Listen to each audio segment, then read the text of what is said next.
Hey, what's going on, OC Poetry community? I'm Mexman or Max. I'm your moderator. I'm a literary editor. I'm a published poet. I'm a person who just wants to hang out with you and talk poetry. This episode, we're going to look at one piece from The Last Corndog, just one. Last Corndog sent me this a while ago, and it was something that I'd looked at briefly and wanted to fit into an episode, and had a couple reads of it and decided maybe the best approach here was just to take things nice and slow and break things down. Let's read a little bit of the poem and then go from there. Okay. This autumn morning. Here along the echo of a wilderness, my heart beats like a slackened drum, keeping time with the trees swaying in their uneven colonnades. The wind swirls the yellow leaves, hovering, they summon their strength and disperse, shuttle down among the scattered stones of a creek.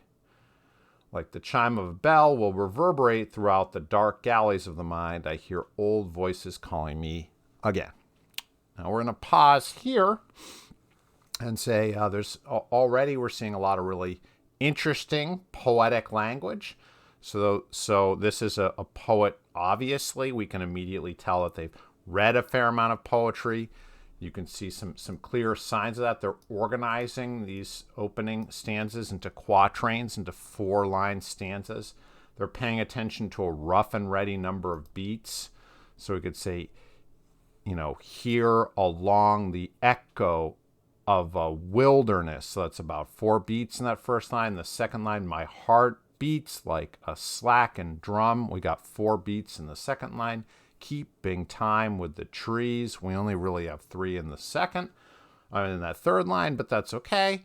Swaying in their uneven colonnades. So again, we return to 4. So we're kind of, you can see there's it's not exactly a formal metrical pattern, but there is a kind of consistency that this poet is using in terms of how they're deploying the cadences of the line.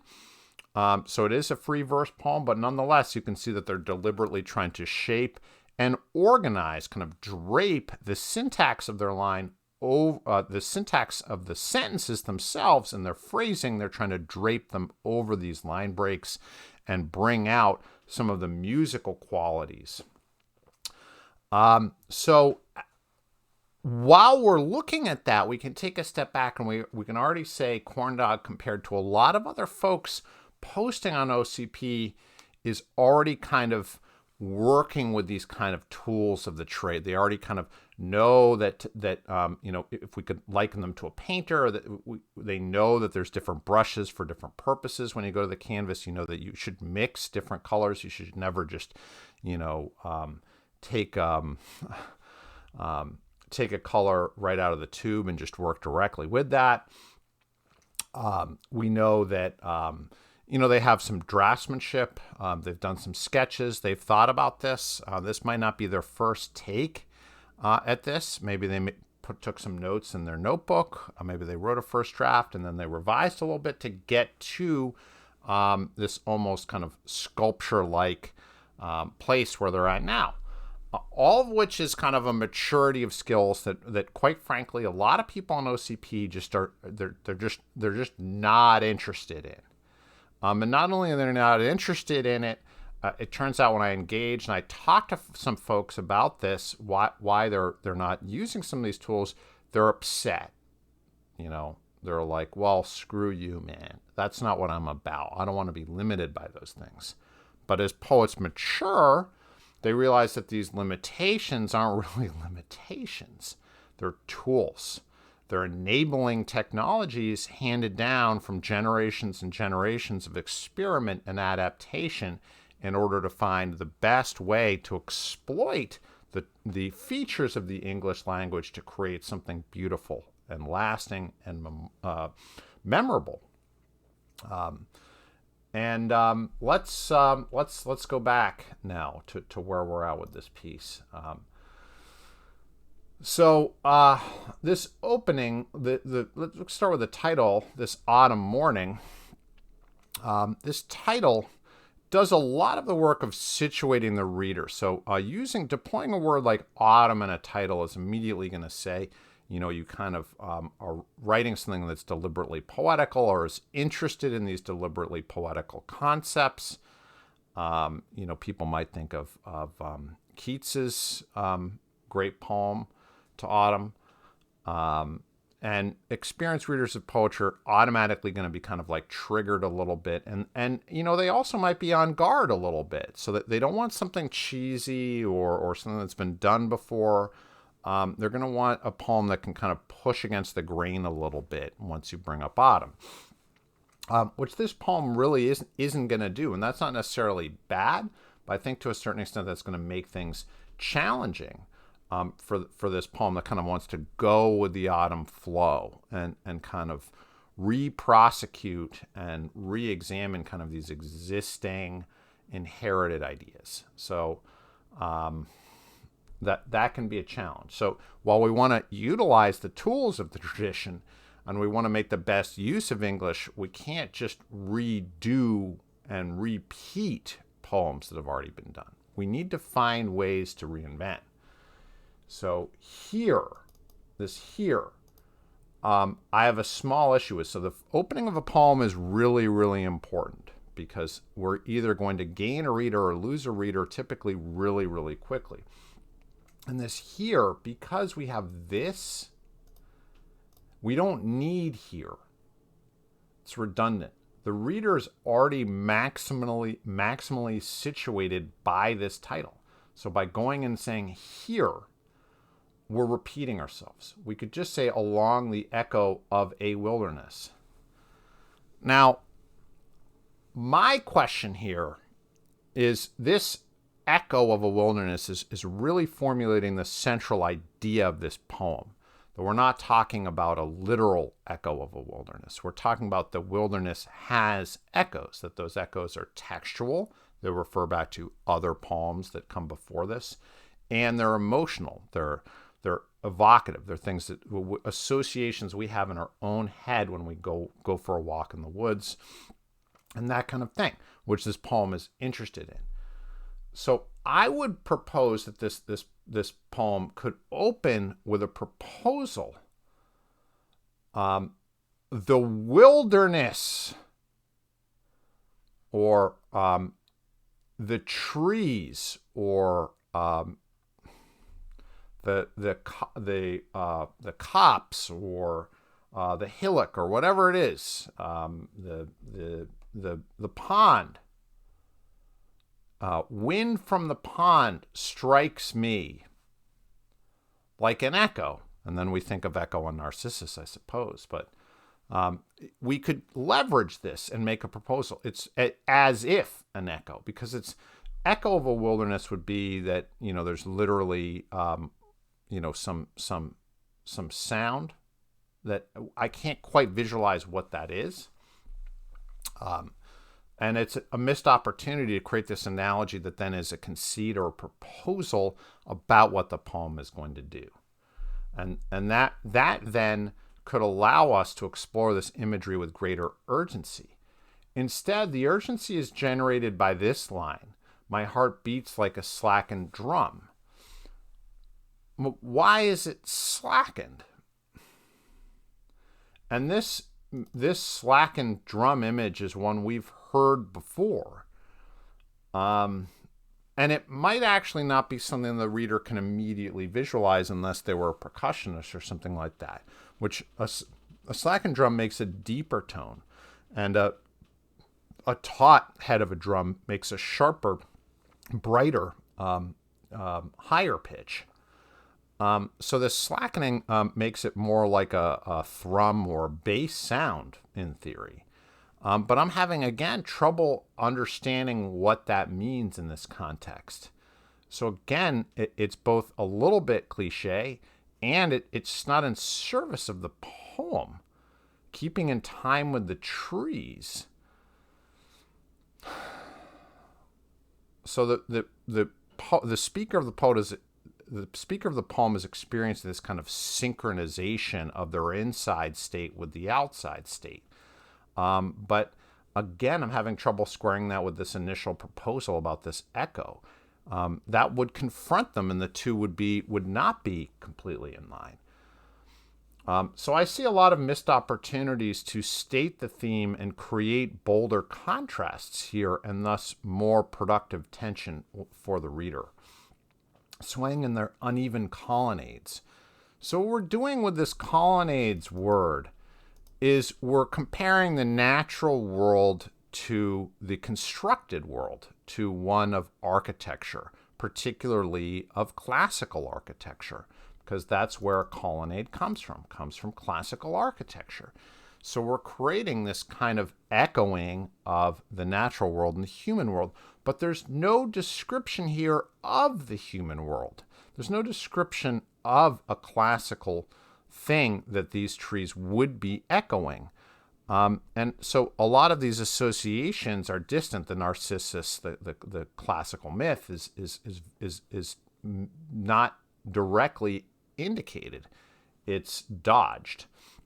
And as a result, we kind of have this blurry mess where we could have had something that is extremely provocative and extremely clear. I can't visualize where the reader are. Are they at the edge of a forest? Are they out in the middle of a wilderness? Is this a wilderness that's near like an estate or suburb? Or is this out west? In a kind of true vast wilderness? I can't really put my finger on anything other than that autumnal. I would assume would be kind of more New Englandy or old world. These are just total guesses. The poem isn't telling me any of these things, despite the considerable amount of effort that it's spent in the first quatrain. So let's see if we get any better in the second quatrain. Second quatrain. The wind swirls the yellow leaves, full stop. Why is there a full stop here? Why is this the best place to make a full syntactic pause? I'm not understanding why that would need to occur here. Not much has been accomplished to further the proposal of the poem or to litigate these contrasts that it's brought up in the first quatrain. We're going to spend the whole quatrain talking about the leaves. So leaves better be really, really fucking important. But they're not. They don't do anything with the drum or the echo. They don't do anything with this kind of inside-outside state stuff. I guess a little bit. Hovering, they summon their strength. So this is the speaker projecting their own ideas and fantasies on the leaves, because obviously leaves don't have their own strength. It's the wind that does that. Then disperse, shuttled down among the scattered stones of a creek. So we're starting to put together a picture that this is a kind of peaceful, not a truly wild and dangerous wilderness, but a kind of quaint, almost, small place you could go for an easy day's walk. We're not going backpacking here, right? We're just out of city limits, perhaps, type of thing. But we're not shown the city limits. We're not shown the distant, reverberation of a truck, or we don't hear those things. Instead, like the chime of a bell will reverberate throughout the dark galleries of the mind. Of the mind. So again, I think this poem, before it's really shown us the contrast that it wants, then sharpened them against one another, it focused an entire set of quatrains on these leaves, and now it's going to go to reverberate the dark galleries of the mind. But how did we get to the dark galleries of the mind? What about this first stanza and second stanza allow us and kind of signal to the reader in advance that we're going to be going into a dark place? If you look at a poet like Rethke and how he would use a walk in the woods and nature imagery to allow us to descend into his depths of his consciousness, we would find a template perhaps for how this could be done. And we're going to need to invest more kind of radical outlining of these images. These images are not striking enough to allow us to go deep into the dark recesses of our consciousness. Or just not attenuated enough to get there. The stakes aren't high enough for the reader. The reader isn't going to go with the speaker into the dark galleries of the mind. When we get to these old voices calling me again, we wonder, why are they calling again? Are these the echoes? Echoes of what? From where? We don't see any of that. We don't understand why the speaker would be experiencing these things. So then we get these personified voices who are given a kind of a chorus, I suppose, in the poem here. So this italicized area is the chorus of these voices speaking. I would think this could productively be divided amongst these quatrains if we wanted to do this. And this is I think just asking a lot of the reader to then suspend the action of the poem and pivot to this chorus. You've lost your way, your feet tread on strange land. So this is kind of like stranger in a strange land type of idea. But what's so strange about this? There's nothing really that strange. I don't hear anything strange yet, besides a nice walk. Your hands grasp for purchase, but find only sand. Where is the sand? Why are we grasping for purchase? Who is doing the grasping? There's no grasping that this speaker is trying to do. They're just kind of looking around. The lights on the horizon are distant stars, and your home lies miles more beyond them. So this miles more, again, that kind of echoes Frost, where he's walking on a snowy night. But it's echoing without utilizing. It's kind of feels like almost an accidental kind of borrowing, and not a kind of bringing the awareness of Frost and foregrounding that into the poem and into the status of actual poetic illusion. So grappling with Frost's New England and Frost's autumn isn't something that this poem is particularly interested in, which would be a tough battle, by the way, since if you're going to kind of confront Frost, it's not super easy to do. But if you want to have a little bit of an homage, I think you need to go a little bit further than miles more.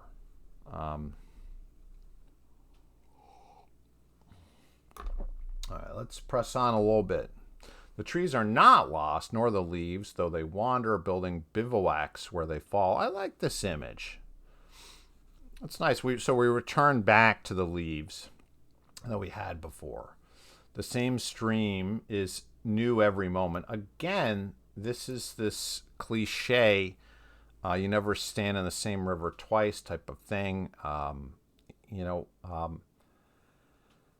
We can't just assemble a pastiche of cliche sentiments. It's not going to work, and metrically it doesn't work. You're losing your focus on the image. You're losing these leaves. You could just write one poem where you focus your energy on observing the leaves. You don't do anything else, and you build that up until you can arrive at these colonnades and justify it. Instead, this poem is trying to do too many different things, and it's not doing a lot. It wants to talk about this philosophy of echoes or precedent or whatever, but it's vague. It's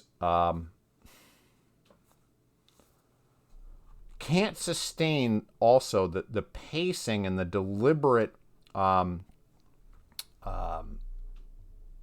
selection of syllable selection and tension that that it has in these first two quatrains. I have some issues with these quatrains, but in terms of the attenuation of at least the musical aspect here is quite good. This is not as musical. The trees are not lost, nor the leaves, though they wander. Building this returns the music.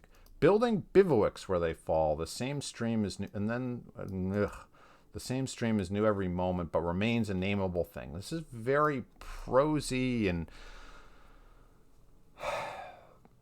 chasing its tail.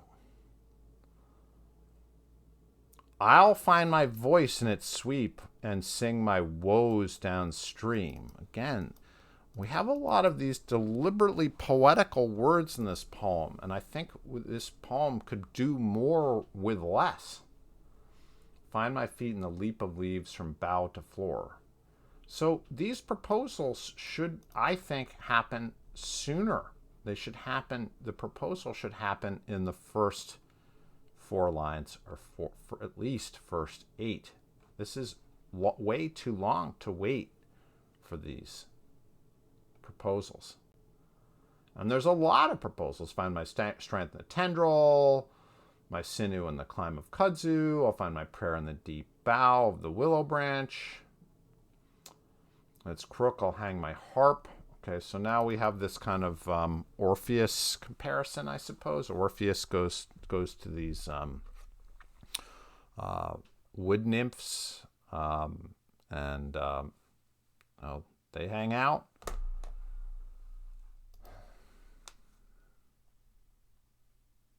I'll pen epistles. Again, there's more of this very poetical. The low sloop of the lark. So it's just heaping on overtly poetical phrases. But I think we could concentrate this poem down. We could focus on limiting our deployment of adjectival matter. Things like the wind swirls the yellow leaves does not accomplish that much.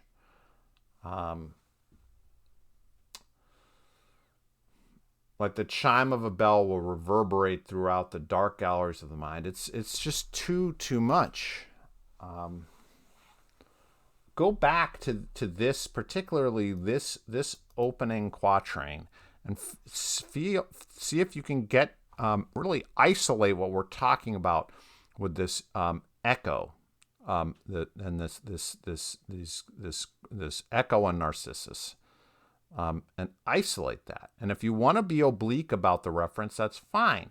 But this drum, not sure. And then this colonnades. If you're gonna have the colonnade, you got to show us the human-built, the classical architecture. You got to show us that contrast. Play with that contrast. Make it uncomfortable for the reader. Then pivot. To finding your voice. I'm not convinced that you found your voice in this poem yet, Corndog. However, it is a heroic effort and admirable for that. And I appreciate that. It's hard to find people taking poetry seriously on OCP. And you are certainly one of those who is attempting it. Thank you.